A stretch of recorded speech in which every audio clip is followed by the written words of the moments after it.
Hi everyone, welcome and welcome back to the channel. This is Ritik and you are watching Due Commerce. So again today we are going to discuss some of the very important MCQs. MCQs होंगे important है और plus में easy MCQs होंगे, आपके concepts को revise करवाएंगे. As such exam वाला test नहीं होगा MCQs में, मैं पहले आपको डिस्क्लेमर देता हूँ क्योंकि मैं यहाँ पर जो MCQ लेकर आया हूँ वो एक काइंड ऑफ रैपिड फायर की तरह आप लोगों को अटेम्प्ट करने हैं, जल्दी जल्दी अटेम्प्ट करने हैं और जैसे ही आप क्वेश्चन देखोगे आप इजीली आंसर कर पाओगे, इसकी मैं गारंटी दे रहा हूँ. मतलब इतने भी आसान नहीं है बट स्टिल अच्छे क्वेश्चंस हैं जो आपके कंसेप्ट्स को रिवाइज करवाएंगे, याद दिलवाएंगे कि हाँ ये वाला कंसेप्ट भी है. तो हम ये वाला आज एमसीक्यू करने जा रहे हैं. मिनी मॉक 7th है ये आपके सीवीटी पीजी एमकॉम एंट्रेंस से regarding. So without further delay let's get started. पहला क्वेश्चन है ये वाला आपके स्क्रीन के ऊपर जो मैंने आपको होमवर्क दिया था लास्ट क्लास, अगर आपने देखी होगी लास्ट एमसीक्यू वाला सेशन मिनी मॉक 6 अगर आपने अटेंड किया है तो होमवर्क वाला क्वेश्चन था ये वाला. ठीक है, इसको करते हैं. मैक्रो इकोनॉमिक्स से हमारा क्वेश्चन है, लेट्स डू इट. हमसे पूछा गया था what is the equilibrium level of income. मैंने इसका ना छोटा सा एक फॉर्मूला आपको बताया हुआ है कि कैसे निकालते हैं हम. बड़े वाला A capital A divide by the MPS, ये हमारे पास छोटा सा फॉर्मूला है. ठीक है, इससे डायरेक्टली आंसर आ जाएगा. अदरवाइज आपका जो बेसिक सा रहता है हमारा कि y इक्वल्स टू ए ई, ठीक है, ऐसे करके चलोगे तो भी हो जाएगा. ठीक है, तो भी हमारा हो जाएगा. जैसे कि for example A y equals to C plus I भी लिख सकते हो आप यहाँ पे, C plus I. Aggregate demand ही होता है एग्रीगेट एक्सपेंडिचर. तो ऐसे करके इसको बस खोल लो और आंसर आ जाएगा आपके पास. खोलोगे कैसे, सी यहाँ पर गिवन है 100 प्लस 0.75 y प्लस आई कितना गिवन है 25 इज गिवन. 125 प्लस 0.75 y हो जाएगा. इस y वाले को इस तरफ ले आओ तो y minus 0.75 y equals to 125. y को कॉमन ले लो, 1 माइनस 0.75, ठीक है, डिवाइड इक्वल्स टू 125. तो ये y जो है यहाँ पर ये वाला पार्ट नीचे चला जाएगा. 125 divided by 1 minus 0.75 which is equals to 125 divide by 0.25. यहाँ पर 100 कर दो, इसको 1 पे काट दो, इसको 4 पे काट दो. हमारे पास आंसर क्या आएगा, 4 5 20, 4 2 8, 0 1 यहाँ गया और 500 हमारा आंसर आ जाए. इजी है. अब अगर मैं इस वाले से सोल्व करने की कोशिश करूं तो बहुत सिंपल हो जाएगा. कैपिटल ए किसके बराबर होता है, ए प्लस आई. ऑटोनोमस चीजों को प्लस कर देते हैं. तो ए प्लस आई यानी कि ये वाला ए और ये वाला 25. तो 125 डिवाइड बाय एमपीएस बच्चे कितना है, this is what, this is MPC. MPS क्या हो जाएगा आपको पता ही है, एमपीसी प्लस में एमपीएस इक्वल्स टू 1. तो if MPC is 0.75 that means 0.25 will be the MPS. तो 0.25 यहाँ पर लिख दो, सीधा आंसर आ जाएगा 500. कुछ करने की जरूरत नहीं थी, ये फॉर्मूला मैंने आपको करवाया ही हुआ है. ठीक है, मैक्रो इकोनॉमिक्स वाली वीडियो के अंदर. तो आगे बढ़ने से पहले ये इस बैच के बारे में आपको बता देता हूँ. आप फ्यूचर में जाके आप भी एमकॉम करोगे और एमकॉम के बाद आपको अगर आप बनना चाहते हो असिस्टेंट प्रोफेसर तो आप यूजीसी नेट का एग्जाम दोगे. तो आपके लिए भी ये वाला ऑफर अभी करंटली वैलिड है. मैं अभी ये वाला बैच ऑनगोइंग है मेरा, जिसमें हम जून के लिए प्रिपरेशन कर रहे हैं. तो जो मैं यहाँ पर चीज प्रोवाइड करवा रहा हूँ आपके लिए दिसंबर के लिए भी काम आने वाली है वो. तो अगर आपको चाहिए कि और आपको ऐसा पता है कि एमको मेरा निकल जाएगा तो भी आप इस बैच को ज्वाइन कर सकते हो. अभी से लेकर रख लो, अपने पास रहेगा. और मैं इसकी गारंटी दे रहा हूँ आपको कि आपको जो जितने भी फ्यूचर अटेम्प्ट्स आपके होने वाले हैं यूजीसी नेट के, भगवान ना करे कि ऐसा हो आपका पहली बार में निकल जाए, उसके लिए काम आने वाला है. तो अगर आप चाहते हो कि बाद में मेरे को ज्यादा प्राइस ना पे करना पड़े तो अभी भी आप इस बैच को ज्वाइन कर सकते हो ओनली 999 रुपीज के अंदर. और सिर्फ आपको पेपर 2 यहाँ पर देखने को मिलेगा कॉमर्स का. अगर आप कॉमर्स का ये वाला बैच परचेज करते हो आपका मैनेजमेंट हाफ डन हो जाता है. ठीक है, वैसे आप मुझे पता है अभी एमकॉम करने वाले बच्चे हो, अभी आप सीयूटी इसमें यूजीसी नेट पे नहीं जाओगे, बट स्टिल अगर आपको इतनी श्योरिटी है, अगर फ्यूचर प्लान आपका है, डन है कि असिस्टेंट प्रोफेसर बनना है, यूजीसी नेट का एग्जाम देना है, मेक श्योर कि आप ये वाला बैच प्रॉपरली बाय कर सको. क्योंकि 999 is a very minimal amount. ये आप 3 दिन के लिए खाने में खर्च कर देते हो. तो इतना इन्वेस्ट करोगे अगर अपनी एकेडमिक्स पर, it will give you a fruitful result, that is for sure. चलिए आगे बढ़ते हैं. विच of the following is a characteristic of a niche market. देखो अब थोड़ा सा ना rapid fire kind of thing होगी. आप लोगों ने जल्दी जल्दी आंसर करना है. जल्दी आंसर टिक करते जाओ, अपना वहां पर स्कोर लगा लो कि भाई 4 मार्क्स मिल गए मुझे. ठीक है, जल्दी जल्दी आंसर करेंगे. Let's go. Which of the following is a characteristic of a niche market. Niche market एक ऐसा मार्केट है जहां पर हम बिल्कुल स्पेसिफिकली टारगेट करते हैं कस्टमर को. तो ऐसा बोल सकते हैं फॉर एग्जांपल रॉयल्स वाला, ये वाली जो कार वाली कंपनी है, अमीरों के लिए ऐसा बोल सकते हैं लग्जरी प्रोडक्ट है. तो इसका जो मार्केट है kind of a niche market है. तो यहाँ पर हम क्या करते हैं, लार्ज कस्टमर बेस को सर्व कर रहे होते हैं क्या? नहीं। हाईली कंपेटिटिव प्राइसिंग रहती है क्या? नहीं। कंपेटिटर से एज सच इतने ज्यादा होते नहीं है, बिकॉज हम ही क्या कर रहे होते हैं, इस पूरी छोटे से सेगमेंट को कर रहे होते हैं, आई मीन क्या कहते हैं उसे, टैकल कर रहे होते हैं या सर्विस प्रोवाइड करवा रहे होते हैं, ऐसा बोल सकते हैं। फोकस्ड ऑन स्पेशलाइज्ड सेगमेंट, जी हाँ, C is the right option. Without further delay आगे बढ़ते हैं और विदाउट एनी कंफ्यूजन हम आगे बढ़ेंगे। नीश मार्केट डन होता है। मार्केटिंग मैनेजमेंट से आपका ये क्वेश्चन था। Let's now move forward. Again marketing management से है। प्रोडक्ट लाइफ साइकिल जो होती है हमारी, which stage is characterised by the highest level of competition, इनमें से कौन सी स्टेज के अंदर हाईएस्ट लेवल ऑफ कंपटीशन आपको देखने को मिलेगा? इंट्रोडक्टरी स्टेज है, न्यू एंट्री होती है यहाँ पर अपने पर्टिकुलर प्रोडक्ट की, यहाँ पर हम एडवर्टीजमेंट बहुत अच्छे से करते हैं, लोगों को जागरूक करते हैं हमारे पर्टिकुलर प्रोडक्ट के लिए। तो as such there is no such competition, या तो ऑलरेडी कंपटीशन अवेलेबल है इन द मार्केट, या फिर हम न्यू एंट्री कर रहे हैं और यूनिक प्रोडक्ट के साथ कर रहे हैं, तो there is as such no competition available into the market इस दौरान, तो इंट्रोडक्शन नहीं होगा। ग्रोथ के अंदर we are growing which means there is no such competitors, या अभी इतने उस लेवल पे नहीं आए हैं competitors into the market, but maturity वाले में आ जाते हैं। मैच्योरिटी का क्या ही मतलब है कि people are also producing these kind of products, maturity यहाँ पर बिल्कुल सही हो जाता है। मैं काफी तेज बोलूंगा, जल्दी जल्दी बोलूंगा, क्योंकि रैपिड फायर काइंड ऑफ चीज चल रही है यहाँ पे, कम समय में के अंदर मैं आपको ज्यादा देना चाहता हूँ, ये वही चीज है, मेरा हमेशा से ऑब्जेक्टिव यही रहा है। Let's now move forward. The measure of central tendency that is most affected by extreme values is, कौन सी इनमें से जो सेंट्रल टेंडेंसी है, कौन सी इनमें से एक्सट्रीम वैल्यू से इंपैक्ट होगी, यानी कि वैल्यू चेंज हो जाएगी।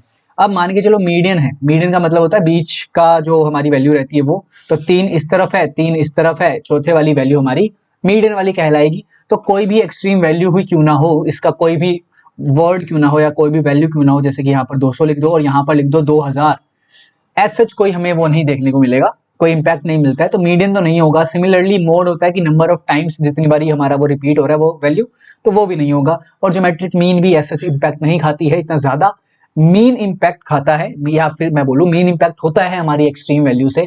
फॉर एग्जाम्पल, अगर हमारे पास 2 4 8 10 12 और यहाँ पे मैं लिख दूं 20,000, इसका मैं मीन निकालूं जरा, तो इंपैक्ट होगा बहुत भयंकर वाला, because of this extreme value हमारी मीन वैल्यू बहुत ज्यादा चेंज कर जाएगी, जो कि एक एग्जैक्ट चीज नहीं बताएगा हमें हमारे डेटा के पॉइंट ऑफ व्यू से।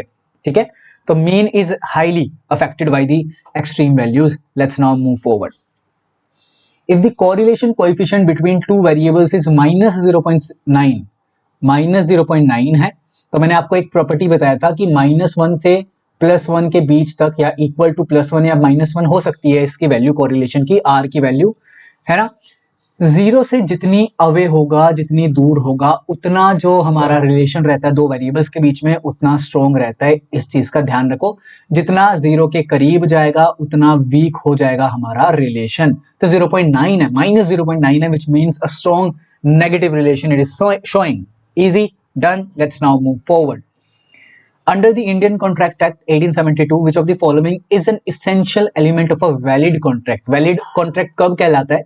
जब वो इनफोर्सिएबल बाय लॉ हो, ठीक है, इनफोर्सिएबल बाय लॉ हो, लीगल पर्पस के लिए बना हो, लीगल ऑब्जेक्टिव के लिए बना हो, या फिर लॉफुल ऑब्जेक्टिव लिख सकते हो यहाँ पर आप लोग, ठीक है, और कह सकते हैं कि दो पार्टीज है और फ्री कंसेंट से बना हो, वो भी आप लिख सकते हो। And there are several others as well. Consideration भी होना चाहिए, ठीक है, कंसिडरेशन भी होना चाहिए, एक्सेट्रा। तो हमारे पास यहाँ पर क्या है, क्या वो एक साइडेड प्रॉमिस है? नहीं, दोनों साइड से है, एक बंदा प्रॉमिस करता है, दूसरा बंदा एक्सेप्ट करता है, ऐसा बोल सकते हैं। इलीगल कंसिडरेशन होता है? नहीं, कंसिडरेशन लीगल होना चाहिए, एडिक्वेट चाहे ना हो लेकिन होना चाहिए consideration. No intention to create legal obligation, नहीं, यहाँ पर जो कॉन्ट्रैक्ट हो रहा है it is to create legal obligation, इस चीज के लिए हो रहा है, तो free consent is the right option everyone. ठीक है, let's now move forward. Essential आपसे पूछा था, बता दिया। Which of the following types of contracts is not legally enforceable? मतलब वो इनफोर्सिएबल नहीं है, चालू हो ही नहीं सकता है वो। देखो, valid contract it is legally enforceable, true है। Voidable contract can be enforceable if the aggrieved party wants to. अगर एग्रीव्ड पार्टी जिसको लॉस हुआ है, अगर वो चाह रही है कि इस पर्टिकुलर कॉन्ट्रैक्ट को कंटिन्यू करा जाए, तो इट कैन बी कंटिन्यूड, ठीक है, तो वो इनफोर्सिएबल हो सकता है voidable contract. Executory contract, as the name suggest execution जिसका हो रहा है, तो यहां पर अकेला बच जाएगा वॉइड कॉन्ट्रैक्ट, जो स्टार्टिंग से ही इनफोर्सिबल बाय लॉ नहीं है, ठीक है। Let's now move forward. Which document acts as the constitution of a company? Constitution बोल सकते हो, चार्टर बोल सकते हो, ठीक है। तो कौन सा वो होता है? एमओए होता है, without any further doubt MOA. Very nice. चलो, which of the following is not a principle of office management? Office management का क्या प्रिंसिपल रहेगा? कॉमन सेंस से आंसर करने की ट्राई करो। ऑफिस के अंदर मैनेजमेंट हो रहा है काइंड ऑफ, ये समझ लो। तो प्रॉपर वही होना चाहिए, यूनिटी ऑफ कमांड होना चाहिए, जी हाँ। डिवीजन ऑफ वर्क अच्छे से डिवाइडेड होना चाहिए, स्टैंडर्डाइजेशन होना चाहिए, सारी चीजों का एक पर्टिकुलर प्रोसेस होना चाहिए। सेंट्रलाइज्ड अथॉरिटी थोड़ी बहुत चलेगी, बट काम को अच्छे से करने के लिए हमें थोड़ी सी अथॉरिटी डिसेंट्रलाइज या डेलीगेट करनी चाहिए। तो centralised authority is not that much kind of a principle of office management. Certain kind of central authority can be acceptable, but एक प्रॉपर पूरी की पूरी सेंट्रलाइज अगर अथॉरिटी होगी तो दैट इज नॉट एक्सेप्टेबल और एक अच्छा फ्रूटफुल रिजल्ट हमें प्रोवाइड नहीं कर पाएगा। तो B option is the right option. Let's now move forward. The main objective of records management is in an office is to. हम रिकॉर्ड क्यों बनाते हैं ऑफिस के अंदर? रिकॉर्ड मैनेजमेंट या फिर रिकॉर्ड्स को प्रॉपर्ली मैनेज क्यों करते हैं इन एन ऑफिस? ये आपसे पूछा गया है। इंक्रीज पेपर वर्क को इंक्रीज करने के लिए नहीं।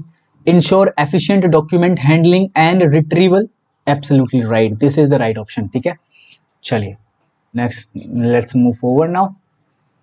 Question number 10, prime cost is the sum of. आपने जब कॉस्ट अकाउंटिंग पढ़ा होगा और वहां पे कॉस्ट शीट बनाई होगी अपने बीकॉम के अंदर, तो आपने ही देखा होगा सबसे पहले हम प्राइम कॉस्ट को ही निकालते हैं, जो सारी डायरेक्ट चीजों को प्लस करके आता है। Direct expenses, direct material, direct wages, तो ये सारी चीजों को ऐड करके ही हमारे पास प्राइम कॉस्ट अवेलेबल हो जाता है। Very nice. और इसके अंदर अगर फैक्ट्री ओवरहेड वगैरह जोड़ देते हैं तो उसे हम बोलते हैं फैक्ट्री कॉस्ट या वर्क कॉस्ट, ठीक है जी।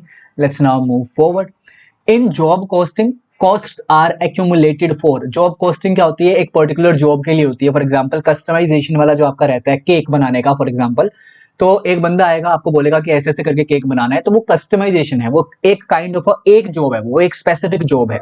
तो अपनी कॉस्ट या जो भी चीज है वो उस पर्टिकुलर जॉब के पर लगाई जाएगी। तो स्पेसिफिक जॉब होनी चाहिए, ईच यूनिट और job separately is the right option है, ठीक है। चलो let's move forward. The break even point is that level. आप सभी को पता है ब्रेक इवन पॉइंट क्या होता है। अगर ये हमारा टोटल रेवेन्यू है और ये हमारी टोटल कॉस्ट है, तो this is the point where you say कि भाई ये ब्रेक इवन वाला पॉइंट है, which means it's a no loss no profit situation, है ना। तो ये कहां पर होगा? Total sales equal to total cost. B option is the right option. Let's move forward. Which accounting principle states that revenue should be recognised when earned regardless of when cash is received? ऐसा पूछ रहे हैं कि कौन सा accounting principle ऐसा है जो ये बोलता है कि revenue should be recognised when earned. जैसे ही अर्न हो जाता है, जैसे ही हम कमा लेते हैं उसको, तभी की तभी रिकॉग्नाइज कर लो। तो कौन सा वो ये वाला प्रिंसिपल है? Absolutely right, B option is the right option, revenue recognition principle. ये दिया था अगर answer. Very very nice. Full disclosure principle का मतलब है कि सारी चीज को आप डिस्क्लोज करो, जितना इन्वेस्टर्स को चाहिए कि भाई उन्हें पता चले डिटेल से इन्फॉर्मेशन के बारे में, उतनी तो एटलीस्ट तुम दिखाओ, ठीक है। मैचिंग प्रिंसिपल में आप क्या करते हो? जो एक्सपेंस हुए हैं और जिससे हमारा रेवेन्यू जनरेट हुआ है, तो उन दोनों को मैच करना काइंड ऑफ थिंग होती है। कंसिस्टेंसी प्रिंसिपल इज सेइंग कि भाई आप लोग जो भी प्रिंसिपल को अडॉप्ट कर रहे हो, जो भी स्टैंडर्ड्स यूज कर रहे हो काउंटिंग के, वो साल टू साल सेम रहने चाहिए, चेंज मत करते जाओ। Consistency is saying that. Done. Which of the following accounts normally has a credit balance? यार क्रेडिट बैलेंस किसका होता है? ये तुम बचपन में करके आए हो, 11th 12th में किया है तुमने। कैश का जनरली डेबिट बैलेंस है। Account receivable treated as a debtor kind of thing, तो इसका डेबिट बैलेंस होता है इसका भी। कैपिटल और वेजेस इज एक्सपेंसेस, तो आपको पता है हमारा नॉमिनल अकाउंट या नॉमिनल वाला रूल क्या बोलता है नॉमिनल अकाउंट का, कि debit all expenses and losses, credit all income and gain. तो सिमिलरली ये भी हमारा डेबिट हो जाएगा। बचा क्या? Capital. Capital is always credited. अगर कैपिटल बढ़ रही है which means we have to credit it. Capital is the right answer. Which of the following incomes is taxable under the head income from salary? इनमें से income from salary के under कौन सी tax होगी, ये पूछा गया। Dividend income, it is not a salaried kind of income. Capital gains from sale of property, ये कैपिटल गेन वाली है। Agriculture income is not taxable, तो answer is C option, pension received from a former employer. चलो, under the income tax act which of the following is an exempted income? अभी जिस मैंने आपको बताया था agricultural income. Very nice. Which of the following best describes tax planning. High chances है आपके कि यहां से क्वेश्चन आए, कहां से? Tax planning, tax management, tax evasion, tax avoidance. High chances है कि यहां से क्वेश्चन आए, और प्लस में आपका टैक्स इंसिडेंस से भी क्वेश्चन आ सकता है। Tax incidence is basically the actual burden किस पे पड़ रहा है टैक्स का, वो है टैक्स इंसिडेंस, ठीक है। विच of the following best describes tax planning. Tax planning का मतलब यही होता है कि कैसे हम टैक्स बचाए विद इन दी दायरा रह के। लूपहोल्स का इस्तेमाल करो और जो भी डिसीजन ले रहे हो इस प्रकार लो कि हम फ्यूचर में जाके टैक्स बचा सके। तो डिसीजंस बेस्ड होता है, ये kind of a broader concept है। तो reducing tax liability through illegal means ना, minimizing tax liability by using legal provisions, B can be the right option here. Avoiding taxes by concealing income, income को छुपाकर avoid करना tax नहीं। Not paying taxes at all, it is not tax planning, it is illegal. चलो जी, tax planning is legal. Tax evasion refers to, tax evasion क्या होता है? Basically ये होता है धोखाधड़ी से टैक्स को छुपा लेना, ठीक है। इनकम कम शो करना जानबूझ के, कुछ घपला करके, तो it is illegal. Legitimate use नहीं। Avoiding tax through legal means नहीं। Deliberate concealment of income to evade tax liability, C option is the right option, where you are deliberatedly या फिर डेलिबरेटली आप लोग क्या करते हो, इनकम को कम करते हो ताकि आप टैक्स से बच सको। What is the key difference between tax avoidance and tax evasion? इन दोनों के बीच में की डिफरेंस क्या है? टैक्स अवॉइडेंस अपना लीगल रहता है, इसका यही मतलब है कि लूप होल्स को इस्तेमाल करके आप लोग टैक्स सेविंग करते हो। टैक्स इवेजन होता है जानबूझ के आप टैक्स को कम करते हो बिकॉज आपने टैक्स से बचना है। तो टैक्स इवेजन इज इलीगल, ठीक है। टैक्स अवॉइडेंस इज लीगल, हाँ ये हमारा A option is the right option.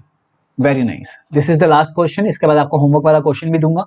The burden of a direct tax falls on, direct tax का बर्डन किसके ऊपर फॉल करता है और इनडायरेक्ट टैक्स का बर्डन किसके ऊपर पड़ता है? डायरेक्ट टैक्स का बर्डन जो भी बंदा के ऊपर टैक्स लग रहा है वाला वही बंदा उठाएगा, और indirect tax can be shifted. For example producer अपना टैक्स किसके ऊपर शिफ्ट कर देता है? कंज्यूमर के ऊपर कर देता है। It can be shifted and the typical example here is GST, ठीक है जी। तो डायरेक्ट टैक्स क्या हो जाएगा? जैसे इनकम टैक्स हो जाएगा डायरेक्ट टैक्स, तो the person who pays it, yes the person who pays it takes the burden. Very nice. Again दोबारा से इंफॉर्मेशन देना चाहता हूं कि अगर ये बैच परचेज करना है आप लोगों ने और मन बना लिया यूजीसी नेट का एग्जाम देने के लिए, अभी परचेज कर लेना, क्योंकि बाद में मैं नहीं चाहता कि तुम्हें हाई रेट पर ये चीज मिले।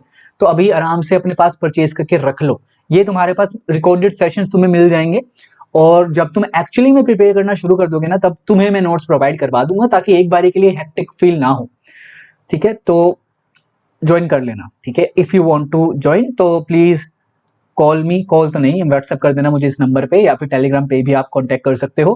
टेलीग्राम, व्हाट्सएप चैनल, ये सारे डिस्क्रिप्शन के अंदर लिंक आपको मिल जाएंगे। इंस्टाग्राम पे भी फॉलो कर सकते हो, ठीक है। लास्ट क्वेश्चन है, ये होमवर्क वाला क्वेश्चन है, इसका जवाब आपको कमेंट सेक्शन के अंदर कमेंट करना है। So please comment down below your answer. बहुत अच्छा क्वेश्चन है ये, try to answer it in the comment section, ठीक है। मैं शाउट आउट दूंगा नेक्स्ट वीडियो के अंदर। So this is the drill that you want to do.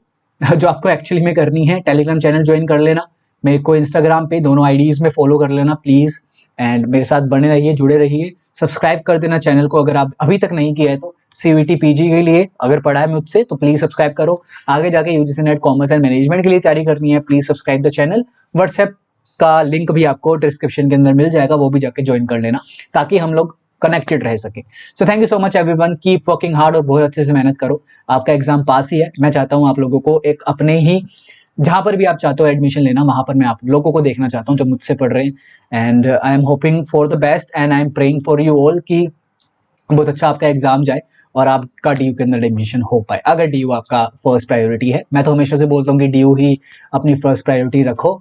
आपको, आपकी लाइफ चेंज होगी, आपका लाइफ का नजरिया बदलेगा और आपका एक्सपीरियंस अलग होगा। स्पेशली तब जब आप गांव से बिलोंग करते हो, जब उठकर तुम शहर आते हो और अपना ही काइंड ऑफ एक इमेज बनाते हो, सीखने को मिलता है। काफी लोग यहाँ पर दब भी जाते हैं, तो वो मत करना।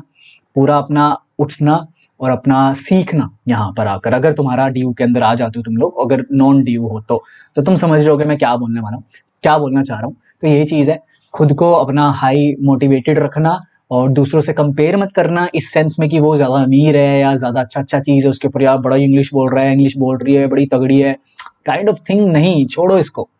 अपने अपने को लेवल को सही करो, पहले खुद को अच्छा बनाने की कोशिश करना और यू विल डू इट। ठीक है, thank you so much everyone. छोटी मोटी सी टिप थी आप लोगों के लिए। तो आई होप सो कि जो बच्चे समझ रहे होंगे, जो मुझसे कनेक्टेड फील कर रहे हैं, तो they can relate very easily. बाकी तो डी वाले ही देख रहे होंगे मैक्सिमम लोग उनको तो क्या ही मैं दूं, तुम लोग तो बड़े चिल करते हो है ना। बाकी एनीवेज बाद में बात करेंगे इन सारी चीज़ों के ऊपर, एक अलग से सेशन आ जाएगा जहाँ पर हम बातें कर रहे होंगे, वो भी सेशन आ जाएगा। तो एनीवेज सीयूटी पीजी एमकॉम के लिए अच्छे से मेहनत करो और पढ़ते जाओ। 27 मार्च को है तो 10-15 दिन ही तुम्हारे रहते हैं। Do it very well. Thank you so much everyone. Like this session as well.